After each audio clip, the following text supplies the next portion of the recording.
His breath, Yana, it grows weaker. There is little more we can do. There are stories whispered across centuries that cling to the imagination like smoke, refusing to fade, no matter how many times they are retold. And the final days of Constantine V belong to that class of tales where history and nightmare become indistinguishable. Imagine a ruler who began life in the year 718 as the son of Leo III, a boy destined for the purple robes of empire, who rose to the throne in the year 741, and who wielded armies with iron confidence, battering the Bulgarians and resisting the Saracens, only to end his life in the year 775 in a stinking tent, his body covered with sores, his breath ragged, his eyes, no longer eyes at all but caverns into which worms had crept. This was not a fable invented to frighten children into prayer. This was the story that the chroniclers of Constantinople carved into the memory of Christendom. And it became a sermon more powerful than any bishop's words, because it was the emperor himself who became the text of divine judgment.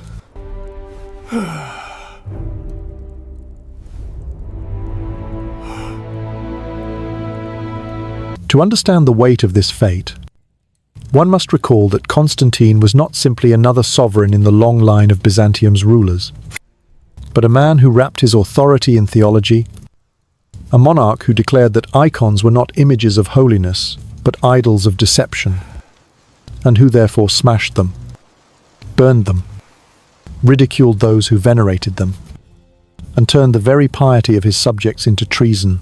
In his reign, which stretched over 3 decades, monasteries were not sanctuaries, but prisons of disobedience. And the Hippodrome was not merely a place of chariot racing, but a stage upon which monks and nuns were dragged and forced into mock marriages, their vows spat upon under the jeers of crowds. Constantine believed himself a new Elijah, a scourge of idolatry, chosen by heaven to purify the church with fire and sword. And when his armies triumphed against the Bulgars, he proclaimed that the victories were proof that his theology was correct. Yet the same chronicles that recorded these campaigns also whispered of the cruelty with which he personally set fire to the beards of stubborn monks, how he laughed as they screamed, how he ordered relics to be hurled into flames, and how he even ordered the ashes of martyrs to be scattered so that no trace of their memory could resist his will.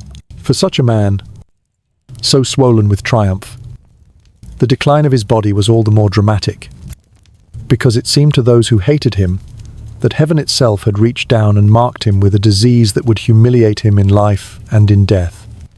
Around the year 773, Constantine began to suffer from ulcers that spread across his flesh.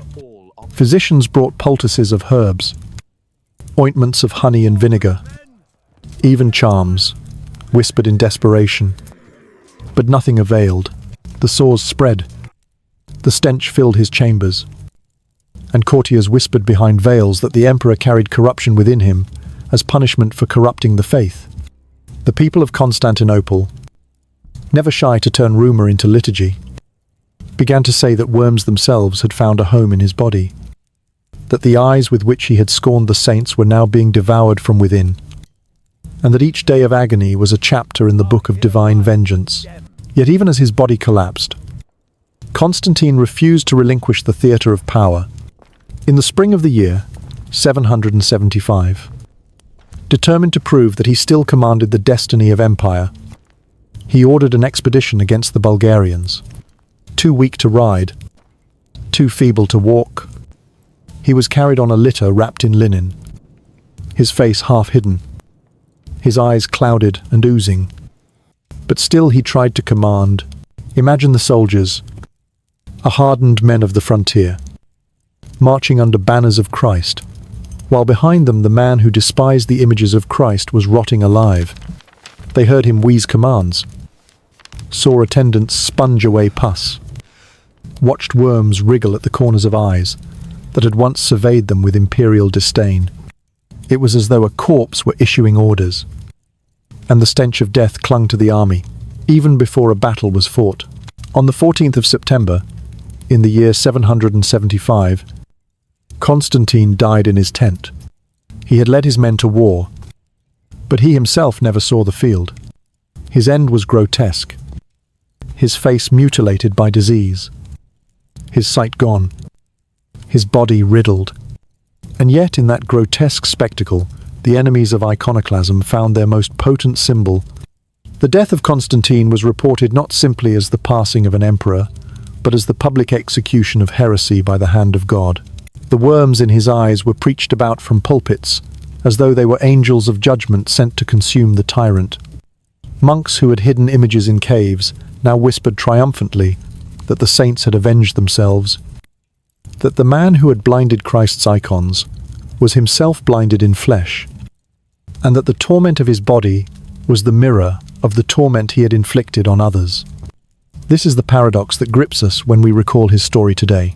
On one hand, he was a man of undeniable military brilliance, who preserved Byzantium's borders and secured victories that lesser rulers could only dream of. On the other, he was a man whose spiritual war against icons left scars deeper than any battlefield. A man remembered not for triumphs, but for cruelty, not for wisdom, but for blasphemy. And in the end, when his own body became a battlefield, it was not enemies of flesh and blood who conquered him, but the smallest of creatures, invisible, until they feasted openly in the hollows of his eyes. So the tale of Constantine V begins with glory and ends in horror. It is a story that the chroniclers delighted in telling with relish, not merely because it humiliated an emperor, but because it vindicated their faith. And as we step into this story, part by part, we will move from the fire of his youth to the rot of his last days, from the roar of armies to the silence of a deathbed, and we will see how a man who thought himself chosen by heaven became, in the eyes of history, an example of how heaven punishes those who mistake their own pride for divine will. This is not merely the biography of a ruler. It is a morality tale, a dark fable, written not in ink but in pus and worms, reminding every generation that even emperors are but flesh, and that flesh, once corrupted, carries its own judgment within it. The story of Constantine V, the man who would one day be cursed as Capronos, and remembered as the emperor whose eyes were consumed by worms, does not begin in rot or in agony, but in the solemn light of an empire still gasping for survival. He entered the world in the year 718, when the great city of Constantinople was a fortress surrounded by the crashing waves of enemies, and when the fate of Christendom itself seemed to balance on the tips of arrows and the fire of catapults. His father was Leo, the third of that name, the man who had risen from obscurity in the Syrian frontier to seize the diadem of Byzantium, a soldier who had resisted the Arab siege that threatened to turn Constantinople into a ruin. And so the child was born, not into a cradle of peace, but into a furnace of war.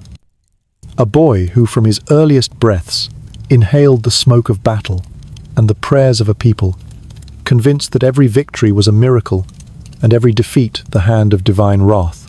One must imagine the atmosphere of the palace in those years, corridors echoing with the tramp of soldiers' boots, chapels heavy with incense, and chambers where the emperor's counselors whispered not of art or poetry but of fortresses, grain, and heresy. Constantine grew in that air, watching his father pace restlessly through the throne room, issuing commands to generals, cursing traitors, weighing the loyalty of bishops. He was not a child given the luxury of wonder. He was a child trained to endure hardness, to believe that rule was not ornament but necessity, that faith itself could be a weapon as sharp as a sword. His father, Leo, was already at war with the very soul of Byzantium. In the year 726, when Constantine was a boy of 8 years, Leo issued his decree against the icons. He ordered the removal of the image of Christ from the Chalca gate of the imperial palace, a mosaic that had looked down on emperors for generations. Imagine the boy standing at his father's side as scaffolds were erected, as workers struck hammer against stone, as the sacred face was chipped away under the horrified eyes of monks and citizens. The air was full of shouts, of prayers, of curses. Some wept, some rioted, and the young Constantine watched, his heart hardening as he absorbed the lesson that faith was not untouchable, that the will of the emperor could shatter even the face of Christ. From then on, his childhood was not like that of other boys. His toys were swords dulled for practice. His lessons were in the strategies of war, the arguments of theology, the rituals of power. He was taught to ride before he could properly read, to wield a bow before he could compose a prayer. Tutors instructed him not only in Greek and Latin but in the scriptures, and yet always with the slant that his father demanded that images were lies, that saints painted in pigment were no more than wood and wax, that the true devotion of the faithful was found only in words, not in pictures, day by day. Constantine was forged like iron on an anvil, each blow of instruction ringing through his bones. And outside the palace, Byzantium itself burned. The empire was still recovering from the great siege of 717 to 718, when the Arab armies had encircled Constantinople with engines of war and the waters of the Bosporus had glowed with Greek fire. Constantine grew up hearing those tales repeated endlessly of the hunger inside the walls, of the storms that had drowned enemy fleets, of the Virgin Mary who was said to have protected the city. Yet in his household, the message was different. His father insisted it was not Mary, not the icons, not the saints that had saved the empire, but the discipline of soldiers, the brilliance of strategy, and the purity of doctrine unsullied by idolatry. Constantine learned that lesson well. He believed that victory was not granted to those who prayed before painted wood, but to those who obeyed the emperor and purified their worship. It was a belief that would become a weapon when he wore the crown himself. But a childhood in the palace was never safe.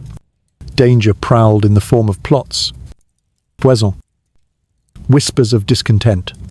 From an early age, Constantine knew that trust was fragile, that cousins, uncles, even brothers could become rivals overnight. He saw courtiers fall from favor and vanish. He heard the cries of prisoners carried through stone corridors, and he grew accustomed to fear, not as something extraordinary, but as the daily climate of imperial life. Fear was the language of the palace, and Constantine learned to speak it fluently before he had even reached manhood. At times he must have wondered what warmth was. Did he know laughter? Did he ever play with other children? Or was he always the imperial son, cloaked in responsibility before his shoulders were strong enough to bear it? The chronicles are silent on such details. But the silence itself speaks, for the recorders of his life did not remember him as a boy, but only as the man he became: fierce, unyielding, merciless, and it is not difficult to trace those qualities back to the furnace of his youth, where affection was rare, where example was set by a father at war with his own people's faith, and where every smile was shadowed by the threat of betrayal. As he grew into adolescence, Constantine was given more visible roles. He appeared at ceremonies beside his father, his face solemn, his bearing already imperial. He was shown to the soldiers as the heir, a living promise of continuity, and when the empire trembled with unrest over the destruction of icons, he was there, a symbol that the policy would not die with Leo, that the next generation was already pledged to the same war. In the year 741, when his father died and he ascended the throne at the age of 23, no one doubted that the son had been forged in the same fire as the father. The boy had become a man, and the man would soon become a tyrant. Looking back on those years, one sees not the innocence of childhood, but the slow, relentless shaping of a weapon. Constantine was sharpened by fear, hardened by war, and tempered by ideology. He had witnessed the destruction of holy images before his voice had broken. He had learned to command before he had learned to love. And so, when later generations recorded his cruelty, his harshness, his unyielding campaign against icons, they were not describing a sudden corruption, but the natural flowering of seeds planted in those early days. His was a childhood forged in fire, and fire was all he ever knew how to wield. It is perhaps this that makes his ending so chilling. For the man who believed that images were nothing, who spent his life destroying the faces of saints, would himself become an image more terrifying than any icon, a dying emperor. His flesh consumed, his eyes eaten away, remembered not for victories, but for decay. The boy who had watched mosaics torn from the palace gate became the man whose own body was torn by disease. And those who believed in divine justice saw in that symmetry the hand of God. Thus we leave Constantine here, at the threshold of his manhood, a figure already marked by destiny. He was not yet the tyrant, not yet the scourge of monks, not yet the rotting corpse in the tent, but the path was already set before him, paved by his father's decrees, lined with the ruins of icons, shadowed by the fears of an empire at war with itself. And as he stepped forward into that path, the boy forged in fire was about to become the emperor who would reign in blood and end in worms. When Leo III closed his eyes for the last time in the year 741, the Empire of Byzantium held its breath. The man who had torn down the first sacred image from the palace gates, who had defied bishops and bent theology to his will, left behind not merely a throne but a son who had been raised in his shadow. Constantine V was only 23 years of age, and yet he carried himself as though the iron crown had already pressed into his skull long before his father's death. There was no pause, no hesitation. The moment Leo's body was placed in the imperial tomb, the boy forged in fire became emperor, and with him rose a new chapter of cruelty, ambition, and conviction. The Byzantium that greeted his reign was weary. Its cities had endured siege after siege. Its borders trembled under pressure from Arabs, Bulgarians, and Slavs. Its churches were fractured, its monasteries seething with resentment. The people were divided not only by politics but by faith itself. Some clung to their icons as to lifelines, believing that the painted face of Christ or the tender image of the Virgin could bridge heaven and earth. Others, loyal to Leo's doctrine, regarded those same images as idols, as stumbling blocks leading the empire into divine wrath. And now, into this fractured world, Constantine stepped with the confidence of a man who believed he was chosen not merely to govern, but to purify. The early years of his reign were marked by struggle, for no throne in Byzantium was safe at the moment of succession. Rivals rose, claiming that he was too young, that his policies were dangerous, that he lacked the sanctity required to rule. His own brother-in-law, Artavasdos, seized the moment to claim the diadem, marching under banners that bore not only the cross, but the icons Constantine despised. For a brief, perilous span, the empire itself was torn between two visions, one crowned by sacred faces and one that sought to smash them. Constantine was forced to flee, his throne uncertain, his very life at risk. But fire forges steel, and the boy who had watched mosaics shattered as a child now found within himself a ruthlessness that would define his reign. Gathering loyal soldiers, he struck back, waging not merely a campaign of swords, but a war of symbols. The chronicles tell us that when Constantine reclaimed Constantinople, he entered not as a cautious ruler, but as a conqueror. He ordered the icons paraded by his enemies to be torn down in the streets, their fragments trampled beneath horses' hooves. He blinded and exiled those who had dared to support Artabasdos, filling monasteries with sobs and exiles with despair. His throne was no longer merely an imperial seat. It became the pulpit of a new creed. He was emperor, yes, but he was also prophet of iconoclasm, the tyrant who declared that true faith had no face, no image, no painted mediator between God and man. The victories that followed seemed to justify him, at least in the eyes of his supporters. Against the Arabs, he struck with disciplined armies, using Greek fire to shatter their fleets. Against the Bulgarians he marched personally, wielding not only sword, but strategy. And his triumphs on the battlefield were proclaimed in the capital as proof of divine approval. To the common soldier, Constantine was a warlord who delivered spoils and safety. To the clergy loyal to him, he was a new Josiah, cleansing the temple of idols. But to the monks who cherished their icons, to the nuns who whispered prayers before painted Madonnas, he was a terror, a scourge, a tyrant cloaked in purple. In the year 754, his conviction reached its most chilling expression. He summoned the Council of Heraea, gathering hundreds of bishops, hand-picked for their loyalty, and under the golden mosaics of the imperial palace, they declared once and for all that icons were heresy. The decision was thundered across the empire.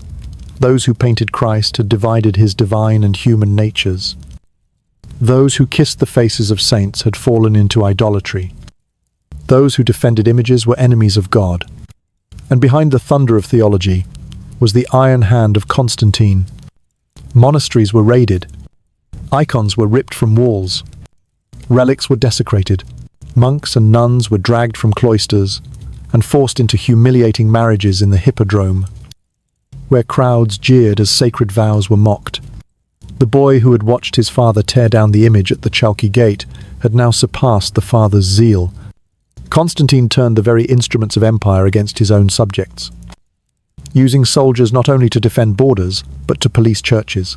His cruelty was inventive. Some monks he ordered flogged until their backs split open. Others he forced to watch their cherished icons burned before their eyes. Still others he humiliated by shaving their beards or burning them with torches. The case of Stephen the Younger, later remembered as Saint Stephen the Younger, epitomized his tyranny. This monk had dared to resist, to defy, to declare that the emperor had no right to dictate the faith of the people. For this, Constantine had him dragged through the streets, beaten, mocked, and finally killed, his blood seeping into the stones as a silent testimony against the tyrant. And yet, for all his cruelty, Constantine V was not seen as weak. His armies adored him, calling him by names of victory. His officials feared him, but they obeyed. His reign brought stability in coins, in markets, in borders, even as it corroded the soul of the church. For 34 years he ruled, a span long enough that an entire generation knew no emperor but him. No faith, but the one he enforced. No law but his decree. To the young soldiers who grew under his banners, he was a figure of iron. To the children of the capital who grew up without icons in their homes, he was simply the emperor, the sun around which their world revolved. And yet, beneath the glitter of triumph, seeds of decay were already planted. For every monk beaten, a legend grew. For every icon burned, a memory was forged. For every saint humiliated, a story was whispered that would outlive the emperor. Constantine believed himself chosen to erase the face of Christ. But instead he painted his own image into history, an image of cruelty, of arrogance, of a man who mistook victories on the battlefield for the approval of heaven he could not know. In those years of strength, that the same heaven he claimed to serve would one day seem to strike him down with a disease so grotesque that it would undo every triumph. But that day was still far away. For now, he reigned as the iconoclast tyrant, feared and obeyed, his armies triumphant, his will unchallenged. The boy forged in fire had become the man who wielded fire against his own people. And in the Chronicles of Byzantium, the story turns darker still. The year was 754, and the empire of Byzantium glittered in deceptive splendor. Its armies had won victories. Its borders for the moment seemed secure. Its coffers were swollen with the spoils of war. But beneath the golden surface, there pulsed a tension like a wound that refuses to heal. The emperor, Constantine V, son of Leo III, had already declared war on images, had already shattered the mosaics that once glowed above church altars, had already dragged monks into humiliation. Yet he knew that decrees alone were fragile, and that violence, however brutal, could not by itself transform an empire's soul. He needed more than swords. He needed sanctity. He wanted not only obedience, but legitimacy. And so he turned to the one instrument that could sanctify tyranny, a council. It was not to be a council in the sense that Christendom had known before, not a gathering of bishops seeking truth, but a theatre staged by the emperor himself. In the city of Constantinople, within the imperial palace, under the shadow of walls adorned with the emperor's banners, Constantine summoned 338 bishops from across the empire. Each one had been chosen with care, sifted from the ranks of pliant clergy, men who owed their positions to imperial favor or who trembled at the thought of imperial wrath, those who defended icons, those who dared to speak of images as windows to heaven, were excluded, silenced, or in exile. What was left was not a chorus of faith, but an echo chamber of fear. When the bishops gathered, the air was thick with incense and tension. They sat not as free men, but as actors, each knowing the script had been written before their arrival. At the center stood Constantine, not robed as a bishop, but crowned as emperor, his presence an iron chain around every neck. He opened the council not with prayer, but with proclamation, declaring that images divided Christ's natures, that to paint his human form was to blaspheme against his divinity, that to kiss the faces of saints was to worship wood and pigment instead of God. He thundered that idolatry had brought calamities upon the empire, that victory had come only when icons were cast aside, and that to preserve Byzantium itself, images must be destroyed forever. The bishops, whether in conviction or in terror, echoed him. Some shouted anathema at the defenders of icons. Others praised the emperor as a new Josiah, a king raised up to cleanse the temple. Scrolls were unfurled, condemnation drafted, signatures scrawled by trembling hands. By the time the council ended, the decree was absolute. The veneration of icons was heresy. Every painted Christ, every Madonna, every saint in mosaic or panel was declared an idol, and those who resisted were to be treated as traitors not only to the emperor, but to God himself. This was not theology, it was theatre. The council's canons were paraded through the streets as though they were tablets from Sinai. But everyone knew whose hand had written them, and from that moment, the empire entered a darker night. Soldiers stormed monasteries with renewed zeal, tearing frescoes from walls, burning manuscripts, illuminated with holy figures, smashing chalices, engraved with saints. In villages and towns, images that had been kissed for generations were ripped away. Families hid tiny painted crosses in the folds of garments or buried them beneath the soil, whispering prayers in secret like conspirators. Children were taught to pray not aloud, but in silence, lest soldiers overhear. Faith itself became a crime scene. It was in these years that the Hippodrome, once the place of races and celebrations, became a stage of humiliation. Monks and nuns, dragged from cloisters, were paired in mock marriages. The crowds jeered as vows were mocked, as virgins were shamed, as the very heart of consecrated life was trampled. Constantine himself attended these spectacles, smiling grimly, convinced that he was purging superstition, that he was saving souls from idolatry. But to the faithful, to the silent majority who still kissed the faces of Christ in their dreams, these were not purges, but desecrations.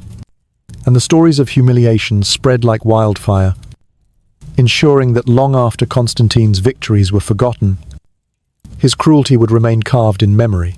One must imagine the monasteries, once humming with chant, now echoing with silence. Libraries stripped bare, walls scarred, where icons had been torn down. gardens abandoned because their keepers were imprisoned or exiled. The Council of Horror had not only broken images, it had broken lives.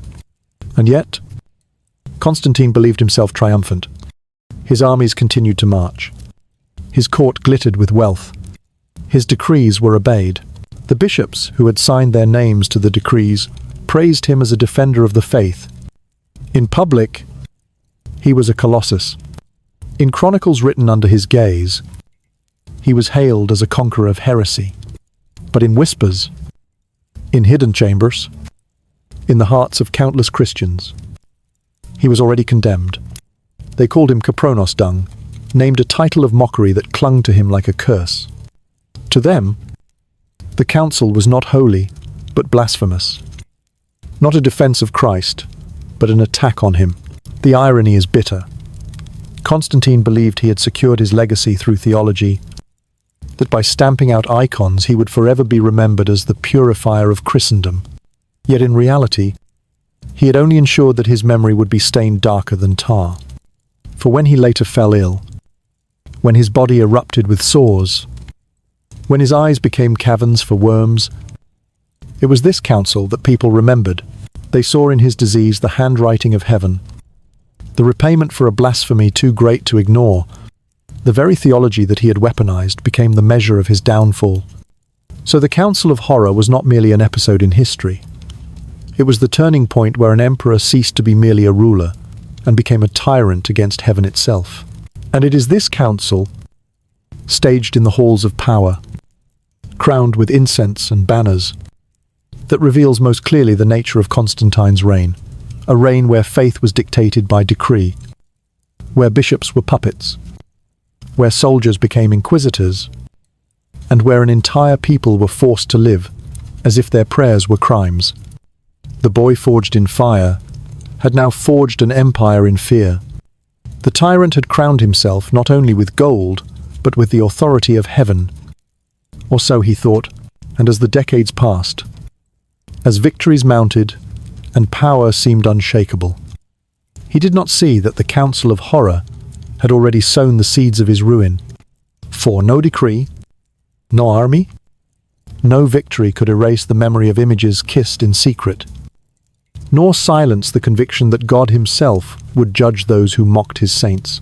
Thus we close this chapter with the council's echo still ringing, with the cries of monks in the hippodrome still in our ears, and with the bitter knowledge that Constantine believed he had triumphed, even as the shadow of judgment already stretched toward him. The Council of Horror was meant to secure his eternity. Instead, it ensured that his name would forever be spoken with loathing. The Council of Heraea had thundered with imperial authority. Scrolls were signed, canons proclaimed, and the Emperor Constantine V believed he had bound heaven itself to his cause. Yet if the city of Constantinople outwardly bent beneath the decree, if bishops bowed and soldiers obeyed, there remained one body within the empire that would not yield so easily: the monks. To understand their defiance is to understand that faith, once lodged in the marrow of a people, cannot be erased by decree or destroyed by hammers. And it was in the cloisters, in the caves, in the mountain hermitages, that the true resistance to the iconoclast tyrant was born. The monasteries of Byzantium were not mere retreats for the devout. They were fortresses of memory. Within their walls, the scriptures were copied with painstaking devotion. Prayers rose in rhythm with the rising of the sun. And the icons, those painted windows into eternity, were more than decoration. They were companions, teachers, presences of the holy woven into the rhythm of life. To remove them was to tear the heart from the body. So when Constantine ordered their destruction, when soldiers stormed chapels and tore Christ from the walls, it was not only art that was broken, but the very breath of prayer. The monks understood this instinctively, and though many trembled before imperial wrath, many more chose to resist. The resistance took many forms: in hidden caves, monks, sheltered fragments of icons, small panels smuggled away from burning churches, kissed and concealed like contraband. In villages, they whispered to the faithful, teaching children to cross themselves in secret, to pray to the saints without words, to keep faith alive beneath the ashes of fear. In the markets of Constantinople, veiled women carried tiny painted slips sewn into hems. Tokens of devotion passed from hand to hand like sacred currency. Even in the capital itself, in the shadow of the emperor's throne, there were whispers of defiance, muttered invocations before blank walls where images had once shone. Constantine, with his spies and soldiers, knew of these acts. His fury was relentless. He ordered raids on monasteries, not merely to confiscate property, but to humiliate. Monks were paraded through the streets, their robes torn, their beards shaved or burned, their bodies flogged until blood marked the stones. Some were forced to sign recantations, others were compelled into marriages. Mocked in the hippodrome where once emperors had been crowned, the tyrant believed that if he could strip monks of their vows, if he could sully their sanctity, he could break the spirit of the people. But tyranny often creates the very martyrs it seeks to avoid. Among those who stood against him, one name shines most brightly: Stephen the Younger, born into a world already fractured by iconoclasm. Stephen embraced the monastic life with a passion that turned to fire in the face of imperial oppression. He spoke openly against the decrees of Constantine, proclaiming that the emperor had no authority over the mysteries of faith, that the destruction of icons was not purification but blasphemy. His words spread like sparks in dry grass, igniting hope among the faithful. For the first time, the opposition to Constantine had a face, a voice, a living witness. Stephen's defiance could not be tolerated. Soldiers were sent to drag him from his monastery. He was beaten, mocked, spat upon, and hauled before tribunals, where bishops loyal to the emperor condemned him. Yet he would not bend. They scourged him, but his words did not falter. They threatened him with death, but he answered with scripture. Finally, Constantine himself ordered his execution. In the year 765, Stephen was dragged through the streets of Constantinople and stoned to death. His blood darkened the cobblestones, and his body, left broken, became a rallying point for those who saw in him the true image of Christ betrayed. Far from silencing resistance, Stephen's martyrdom only deepened it. His name was whispered in prayers, his story told in secret gatherings, his memory carried into exile and foreign lands.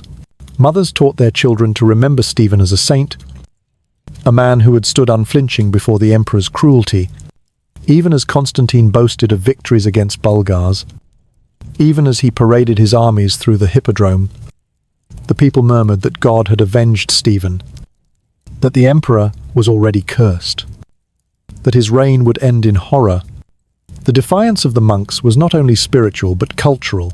In their hidden scriptoria, they continued to copy not only the scriptures, but the writings of the fathers who defended icons. They preserved fragments of art, sketches on parchment, miniature illuminations concealed in books, secret testimonies to a faith that refused to die. They wrote hymns, sung softly in the night, hymns that lamented the destruction of holy images and cried for deliverance. In these ways, even as Constantine sought to erase icons, the monks engraved them more deeply into the memory of Byzantium. One must picture the empire in these years not as a monolith of obedience, but as a landscape of tension. In the capital, Constantine ruled with iron will, his decrees thundered by loyal bishops, his soldiers vigilant. Yet in the countryside, in the caves, in the whispering chapels, the people still knelt before hidden icons. They still lit candles in secret. They still told their children the stories of saints, pointing to the blank spaces on walls where once the faces had looked down, teaching them to see with eyes of faith what was no longer visible in paint. The emperor raged, but his rage was hollow, for though he could command armies and convene councils, he could not enter the soul of his people. And it was there, in the silence of prayer, in the stubborn memory of images, that his tyranny was defeated long before his body succumbed to disease. When later chroniclers wrote of Constantine's end, his body consumed by ulcers, his eyes devoured by worms, they remembered it not simply as the death of a man, but as the vindication of the monks. They said that God himself had judged the tyrant, that the worms were the saints avenging themselves, that Stephen's blood had cried out from the ground and been heard, and thus the defiance of the monks, though paid in blood and suffering, became the seed from which the restoration of icons would eventually blossom. So the story of Constantine V is not only the tale of a tyrant, it is also the story of monks who dared to resist. They were beaten, exiled, killed, but they could not be silenced. They were mocked in public, but in private they were revered. They lost their monasteries, but they preserved their faith. And in the end, when the emperor's flesh rotted, when his name became a curse, it was the monks who endured. The empire remembered Constantine as Kapranos, dung-named, devoured by worms, but the monks were remembered as martyrs and saints. Their resistance celebrated long after his decrees crumbled into dust. Thus history, in its slow justice, vindicated them. For the emperor forged in fire, who wielded cruelty as his weapon, was undone not by armies, but by the prayers of monks, by the steadfastness of faith, by the quiet power of defiance. And so we leave this chapter in the echo of their chants, faint but unbroken, echoing through centuries. The tyrant believed he had silenced them. Instead, their voices have outlived him, a reminder that no power, however terrible, you can extinguish the flame of faith once it is kindled in the human heart. There comes a moment in every tyrant's reign when the confidence of victories begins to falter, when the glitter of banners and the roar of armies no longer silence the quieter murmur of doubt that runs through the people like a secret current. For Constantine V, that moment arrived not on the battlefield, but in the hidden chambers of his own body, when the flesh that had carried him through triumphs began to betray him, and the empire whispered that heaven itself had raised a hand against him. It was around the year 773 that the first signs appeared. At first they were small sores that would not heal, fevers that clung too long, a restlessness at night that left him pacing his chambers long after candles had guttered. His physicians, men schooled in the remedies of Galen and in the lore of herbs, came with poultices of honey, vinegar, and crushed leaves. They pressed cool cloths against his skin. They burned incense to drive away evil vapors. They whispered prayers in half-forgotten tongues. Yet the sores spread. They deepened, ulcerated, and soon the stench of rot hung in the air wherever the emperor walked. At court no one dared to speak of it openly, but all noticed. Servants turned their faces as they attended him. Advisors shuffled restlessly in audiences, their eyes watering from the smell. Soldiers stationed in the palace corridors would whisper among themselves that the emperor carried death inside him, and outside the walls of the palace, rumor leapt like fire across Constantinople that Constantine had been struck by God, that his blasphemies against the icons had brought down judgment, that the saints he mocked had risen to avenge themselves in the corruption of his flesh. The monks, those tireless enemies who had resisted him even after floggings and humiliations, seized upon the news with fervor. From caves and secret chapels came the stories how his body was consumed as he had consumed their monasteries, how worms bred within him, just as he had sought to breed heresy in the church. To the faithful, the symmetry was perfect. He had blinded the faces of Christ and the Virgin. Now his own eyes grew clouded. Swollen, tormented, he had mocked the relics of saints. Now his body itself became a relic of damnation. He had burned icons with fire. Now his flesh burned with fevers that no water could quench. And yet Constantine, stubborn as iron, refused to yield. He would not admit to illness. He would not confess to weakness. He continued to appear in the hippodrome, though attendants carried him half hidden by cloth. He still reviewed soldiers, though he leaned heavily on a staff. He still thundered decrees, though his voice cracked with pain. To show frailty was to invite rebellion.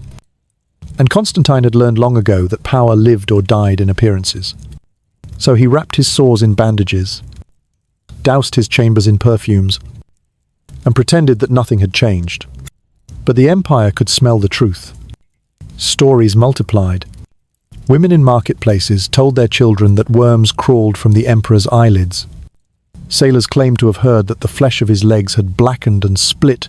In taverns, men whispered that demons danced in his tent at night, gnawing at his bones. Whether any of these tales were true mattered little. What mattered was that they were believed. The people had always seen in emperors the reflection of God's will. If an emperor prospered, it was heaven's blessing. If he sickened, it was heaven's curse. And now, even before his final illness reached its peak, the people saw Constantine as cursed. By the year 774, the emperor's condition worsened. He could no longer mount a horse without agony. His generals advised against campaigns, but he refused to remain idle. He would not let rumor of his weakness embolden the Bulgarians, who waited beyond the northern frontier. Even when his body was carried on a litter, even when attendants shielded him from the eyes of soldiers, he insisted on accompanying his armies. He believed that victories could silence whispers, that conquest could drown out tales of divine punishment. But even in camp, soldiers smelled the rot, and their murmurs grew louder. They looked at their emperor and saw not the brilliance of a commander, but the shadow of a corpse. Inside Constantinople, the monks and their sympathizers painted his illness as a sermon. They preached, even in secret, that his body was an icon of divine justice. Just as he had desecrated the holy faces of Christ and the saints, so his own face was now desecrated. Just as he had scattered relics to the wind, so his own flesh was scattered by disease. Their words spread quietly but powerfully, and even those who feared the emperor began to wonder if the monks spoke truth. Constantine raged. He punished anyone who dared to suggest that his illness was divine punishment. He commanded his loyal bishops to preach that his suffering was merely a test, that God favored him still, that the victories against Bulgarians proved his chosen status. Yet the more he insisted, the less convincing he sounded. A healthy emperor does not need to proclaim his health. A blessed ruler does not need to demand recognition of blessing. Every word he spoke was undermined by the sight of his failing body. It is said that in those years his eyes began to fail him. Some claimed they swelled, others that they clouded with pus, others that worms themselves crawled in their sockets. The chroniclers, hostile to him, exaggerated, delighting in the grotesque, but whether literal or symbolic, the tale endured. The emperor who had blinded icons was himself blinded. It was a story too perfect, too symmetrical, not to be believed. And in an age where truth was measured by faith, belief was stronger than fact. Thus the whispers grew louder, echoing through the streets of the capital, carried on the lips of peasants and nobles alike. The emperor is punished. God has judged him, and though Constantine still held the throne, though he still commanded armies, though he still imposed his will with iron fury, the certainty of divine favor was gone. It had become a paradox. An emperor outwardly triumphant, yet inwardly rotting. A ruler who clung to power, even as his body betrayed him.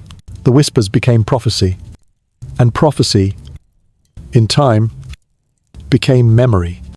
For when Constantine finally died in the year 775, it was not remembered as the passing of a strong emperor, but as the fulfillment of the punishment foretold. His end was not simply death. It was the sermon of an age. By the time the year 775 arrived, Constantine V had become a man wrapped in cloth and rumour, a ruler born not by his own legs, but by the strength of soldiers, A commander whose presence on campaign resembled less the vision of a living emperor than the echo of a corpse dragged through the motions of war. And yet, he still would not rest. His ambition, that restless fire forged in his youth, refused to dim. Even as his flesh crumbled, the Bulgarians had threatened his northern frontier, and for Constantine, there could be no greater humiliation than to die in the shadow of enemies. He had always imagined himself a scourge, a conqueror, the hand of heaven, purifying empire through victory. To retreat now, to yield to illness, was unthinkable, and so he ordered the army to march, and with them he was carried, wrapped in linen, a broken body disguised as a sovereign. The camp was pitched on the plains near the Bulgarian border, a sea of tents flapping under late summer winds, banners snapping with the emblems of Byzantium. Soldiers tended their horses, sharpened their swords, murmured prayers. Yet amidst the familiar rhythm of campaign, a shadow hung heavy, for in the great central pavilion, where the emperor should have stood to rally his men, there lay Constantine V, stretched upon cushions, his breath uneven, his eyes veiled with bandages that hid the ruin beneath. Attendants shuffled in silence around him, sponging away fluids, changing cloths, whispering updates of the army's readiness. But every man who entered that tent carried away not courage but dread. They saw an emperor dying. Imagine the atmosphere within that space. Candles sputtered against the heavy air. The scent of herbs, meant to mask the odor of decay, mixed with the stench of pus and infection until no incense could disguise it. Physicians hovered, offering tonics that did nothing, applying salves to sores that only deepened. They tried to speak in hopeful tones. But Constantine, stubborn and suspicious, dismissed them with growls of contempt. He accused them of incompetence, of betrayal, even of conspiring with monks who prayed for his death. And yet, when they left, he would call them back, for pain has a way of humbling, even tyrants. Outside, the soldiers whispered. They were loyal. Many had followed him for years, but they could not ignore what they smelled, what they glimpsed through the open flaps of the tent. Their emperor, who once thundered on horseback, now moaned on a litter. Their commander, who once promised heaven's favor, now lay consumed by a disease that seemed itself a sermon of judgment. They crossed themselves when officers could not see. They muttered names of saints under their breath. Some said that the Virgin herself had struck him blind for mocking her icons. Others claimed the worms eating his eyes were martyrs, returned in vengeance. No soldier truly knew what plagued him, but all believed it was punishment. And still, Constantine clung to command. He summoned generals to his bedside, demanding reports of troop numbers, supplies, enemy positions. With trembling hands, he tried to unroll maps, his fingers slick with fever sweat. His voice rasped as he dictated orders, each word punctuated by coughs. He insisted on discipline, on readiness, on an advance. His men listened respectfully, but when they left, they knew the truth.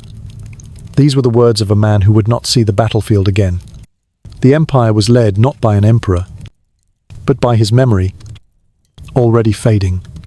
In the quiet hours of night, the tent became a chamber of torment. Servants described how he cried out in his sleep, muttering curses against saints, shouting at visions only he could see. Sometimes he clawed at his own bandages, revealing eyes swollen, red, clouded, grotesque in their ruin. Attendants swore that tiny movements writhed within, and though it may have been illusion born of candlelight, the tale spread that worms crawled where his sight had been. Whether truth or rumor, it mattered little. To those who hated him, it was proof that God himself had marked the tyrant. To those who served him, it was a horror they dared not speak aloud. day after day. His body weakened. The sores on his skin spread. His legs swollen with infection. His belly distended. He grew unable to swallow solid food. Living on broths and honeyed water, spooned carefully by attendants. His voice thinned. His fury muted by exhaustion. Yet still he muttered of victory. Still, he demanded that his armies march. The generals obeyed, though the sight of their ruler's ruin chilled their hearts. For what hope could be claimed when the man who called himself chosen of heaven lay devoured by sickness, and then came the day of his death? It was the 14th of September, in the year 775.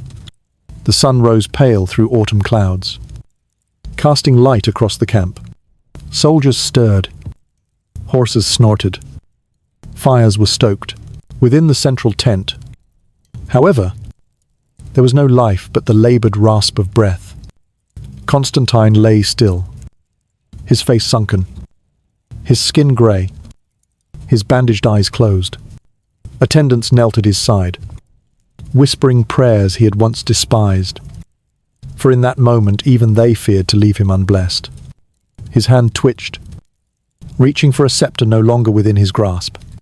His lips parted, but no words came, and then the breath ceased. The tyrant, scourge of icons, terror of monks, victor of armies, was gone. News spread through the camp like a shiver.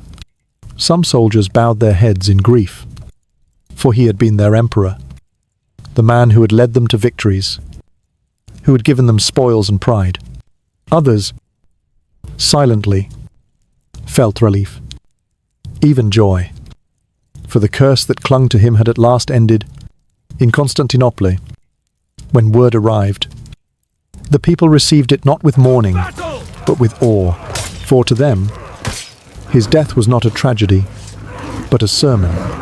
They said the saints had triumphed, that the Virgin had avenged herself, that the worms in his eyes were the handwriting of heaven. His death, so grotesque, so fitting, was remembered less as the fall of a ruler than as the punishment of a heretic. And so Constantine V passed from life into legend, his tent transformed in memory into a tribunal of heaven. The empire he left would continue. Its soldiers would fight. Its rulers would rise and fall. But his name would be forever cursed. He had sought to erase the faces of Christ and the saints. Instead, his own face was erased, rotted from within, remembered only in horror. He had built his reign on fire and fear, but in the end it was his own body that burned and crumbled. The emperor, who once strode through palaces with the arrogance of divine favor, now lay in a grave, his body sealed away, his spirit judged by the whispers of the people. They called him Kapronos, dong-named, and believed that his stench would linger as long as memory endured. His legacy was not his victories, not his counsels, not his decrees, but the vision of a man consumed by the very punishment he had mocked. Thus, the tent of death became his final palace. The worms, his courtiers, the silence of judgment, his last counsel. And in that silence, the empire understood a truth older than kings, that no power can shield a man from the hand of heaven, and that even emperors rot.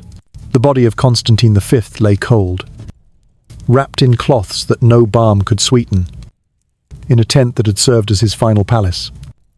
And in that moment, as word drifted outward from the Bulgarian frontier, the death of the emperor ceased to be a fact and became something far larger, a story that pulsed with the rhythm of prophecy.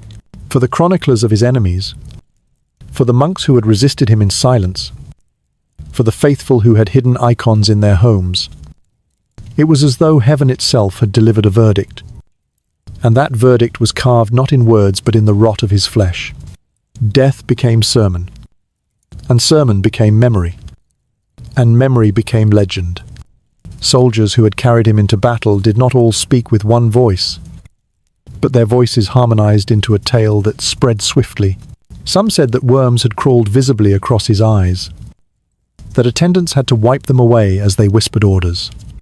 Others swore that his ulcers opened wide, and that the very ground beneath his litter had soaked with fluids of corruption.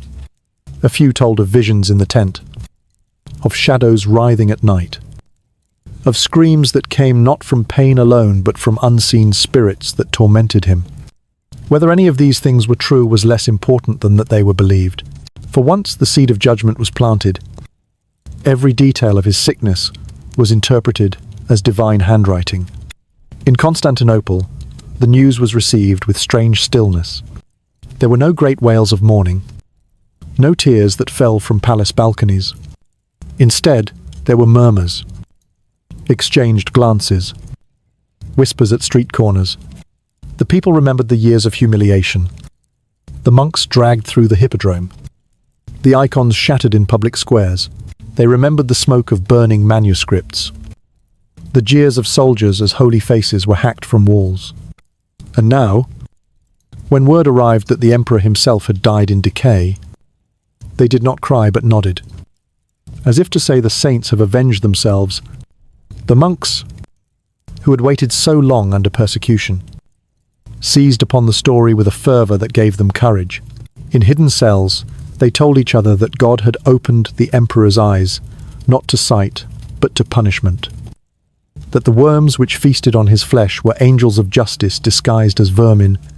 They sang hymns in which his illness was described as a mirror of his cruelty. And they whispered to their novices that this was the fate of those who mocked heaven. Every ulcer, every fever, every bandaged eye became in their telling a sign. A verse, a chapter of holy retribution. Constantine had destroyed icons, but now his body had become the most dreadful icon of all, an image of judgment. Writers who opposed him, scribes who had hidden their thoughts while he lived, now took up their pens with new boldness.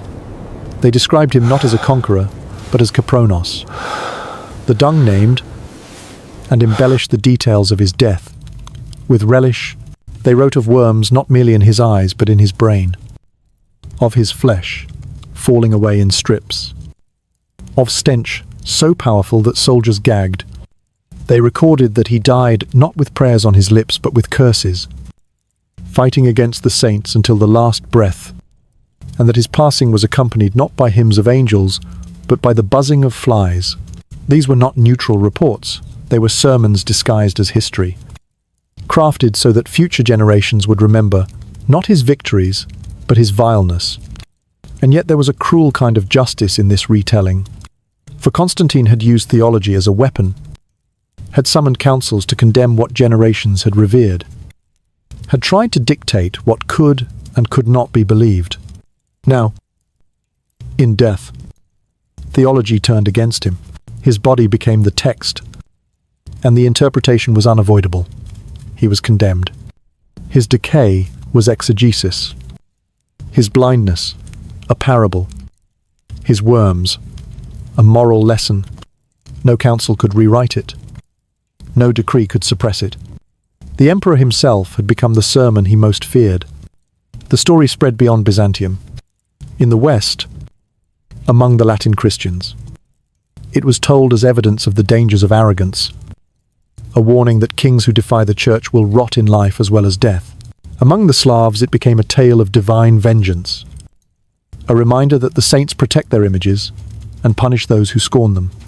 Even in lands of the Arabs, who had their own quarrels with images, the story was repeated with awe, for they too saw in his death the hand of a God who humbles the proud. For his supporters, those who had marched behind him, those who had believed his victories, proof of heaven's blessing, the death was more complicated. Some tried to deny the rumors, to insist that he had died with dignity, that the worms were fables invented by enemies. Others admitted quietly that they too had smelled the rot, seen the bandages, watched the emperor grow weaker. But in time, even their voices were drowned by the chorus of condemnation. Once an emperor is gone, the living reshape him. And Constantine was reshaped into the villain his enemies needed him to be.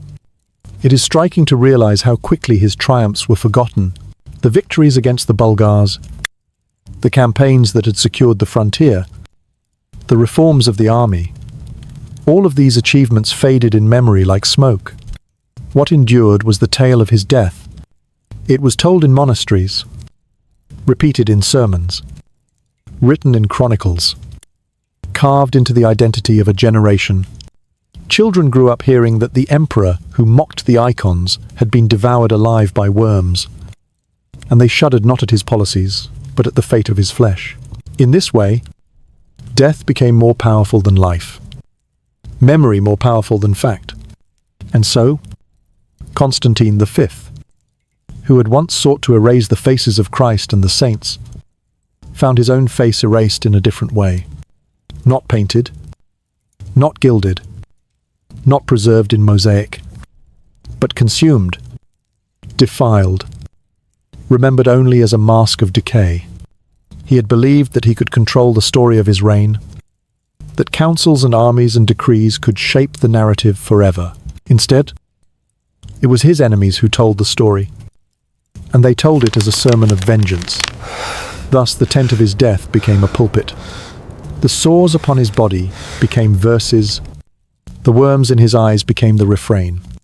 The silence that followed his final breath became the conclusion of a sermon that outlived him by centuries. And as Byzantium moved on, as new emperors sat upon the throne, as the debate over icons continued to rage, the memory of Constantine's death remained fixed. A cautionary tale etched into the soul of the empire. No imperor, however powerful, I can silence the whispers of a people convinced that heaven has spoken. Constantine had destroyed countless images, but in the end, he himself became an image, one that no decree could smash, no soldier could burn, no emperor could erase the image of a man rotting under divine punishment. The tyrant undone, not by armies, but by the smallest of creatures, the worms that preached a sermon more enduring than any homily. And so his death became not only an end, but a lesson, told in the soft voices of monks in hidden chapels, in the stern tones of bishops reclaiming authority, in the whispered prayers of mothers teaching their children. It was a sermon that said no power is safe against God, no throne secure against justice, no emperor immune from the fate he deserves.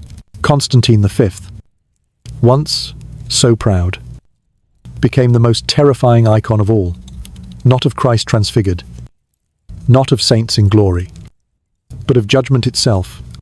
There is a hush that falls over history when it reaches the final chapter of a tyrant's life. The shouting of soldiers, the roar of crowds, the crash of battle, the ringing of hammers against icons, all of it fades. And what remains is the silence of decay. Constantine V, who once filled the empire with his commands, his decrees, his fury against the painted faces of Christ and his saints, ended not in thunder but in whispers, whispers that travelled faster than his armies ever had, whispers that told of sores, of stench, of worms. And so, when we speak of him now, we do not hear the voice of an emperor, but the lull of a cautionary tale, a story that rocks back and forth between horror and quiet reflection. The kind of tale told at night when lamps are low and memory feels heavier than sleep. He had been born into fire, raised among the cries of besieged Constantinople, taught that the empire could only survive through iron and certainty. He was taught to despise hesitation, to crush opposition, to believe that God himself spoke through his victories. For decades he believed it, and for decades he acted upon it, shattering images, humiliating monks, writing his creed into the very stones of churches. He thought hatred was purity. He thought cruelty was discipline. He thought that by erasing faces of holiness, he was carving a cleaner path to heaven. Yet hatred is never satisfied, and cruelty never content. What he carried within him was not faith but a gnawing emptiness. And like the worms that would one day feast upon his body, that emptiness never stopped consuming. Imagine him in the prime of his reign, strong, confident, certain that heaven smiled upon his every word. Around him, the court glittered. Victories against the Bulgarians were celebrated with feasts, and the Council of Heraea echoed with voices that proclaimed his theology law. He strode through the hippodrome as though he were more than emperor, as though he were prophet. And yet, we must consider even then, all options. there were shadows. Monks whispered prayers in secret. Children were taught to honor faces that had been torn from walls. Old women buried tiny icons beneath the soil of gardens. The empire beneath the empire lived on, and it waited. When illness came, it did not arrive with warning. It crept into his body quietly, like a thief in the night, spreading sores across his skin, clouding his eyes, stealing his strength. Physicians called it disease. Enemies called it judgment. But whatever it was, it devoured him from within. In those final years, his tent became both palace and prison. The man who had mocked holy faces now hid his own behind bandages. The man who had forced monks into sham marriages now groaned alone in the night, his attendants fearful even to touch him. The man who had declared himself scourge of idolatry now became himself the most grotesque image imaginable, a living icon of divine punishment.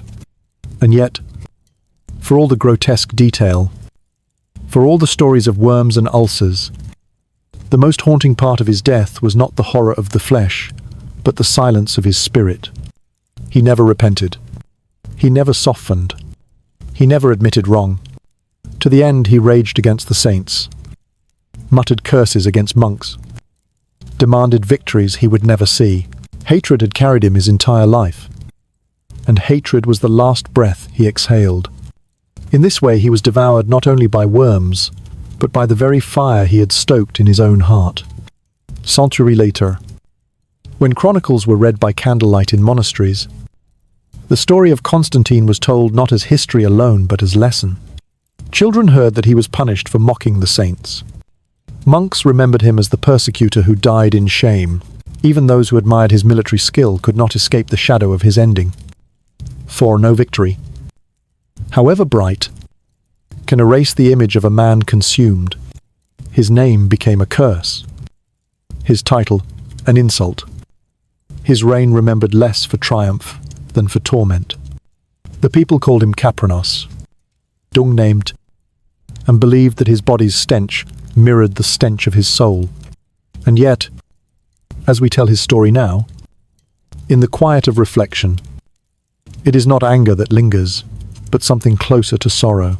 For here was a man who might have been remembered as a great soldier, who might have been praised as a defender of empire, who might have left behind a legacy of strength. Instead, by surrendering to hatred, he made himself a monster in memory. He became the lesson parents use to warn their children that cruelty is never forgotten, that arrogance invites judgment, that no man, not even an emperor, escapes the weight of his own choices. There is a strange peace in the thought that history itself becomes a kind of justice. Constantine destroyed images, but he could not destroy memory. He silenced prayers, but he could not silence the whispers that outlived him. He mocked relics, but he became a relic himself of tyranny, of cruelty, of punishment. His death became the sermon his enemies had longed for, and that sermon continues even now. When we recall him, we do not recall the glitter of victories, but the darkness of his end. We do not recall the crown upon his head, but the worms in his eyes.